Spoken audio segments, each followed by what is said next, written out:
প্রচুর পরিমাণে বই পড়তেছেন কিন্তু কিছুই মনে রাখতে পারতেছেন না, বা মনে রাখতে পারলেও কিছুক্ষণ পর ভুলে যায়। এটা কি আপনার ব্রেনের প্রবলেম? না রে ভাই, এটা আপনার হতে পারে প্রতিদিনের খাবার বা এক্সারসাইজের প্রবলেম। এই কন্টেন্টে আমরা এমন 3টি বিষয় শেয়ার করব যে খাবারগুলো খেলে আপনি ইন্টেলিজেন্স হতে পারবেন, এবং সর্বশেষে ব্রেনের খাবার কি, what is the food of brain. Let's get started. প্রতিদিন সকালবেলা ঘুম থেকে ওঠার পর যে কাজগুলো করতে হবে, প্রথমত সামান্য একটু এক্সারসাইজ করতে হবে, তারপর লাউ এবং কুমারের বীজের শ্বাস খেতে হবে। এইভাবে 1 থেকে 2 মাস পর্যন্ত করতে পারলে আপনার ব্রেইন পুরো এআই স্টোরেজের মতো হয়ে যাবে।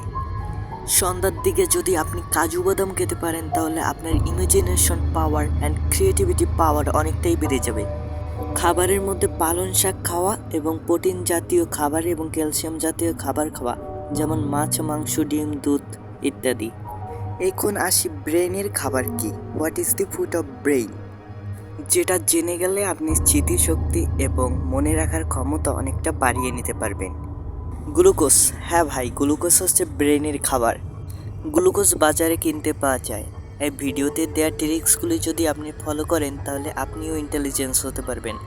সো ভিডিওটি যদি ভালো লেগে থাকে তাহলে লাইক, কমেন্ট অ্যান্ড সাবস্ক্রাইব।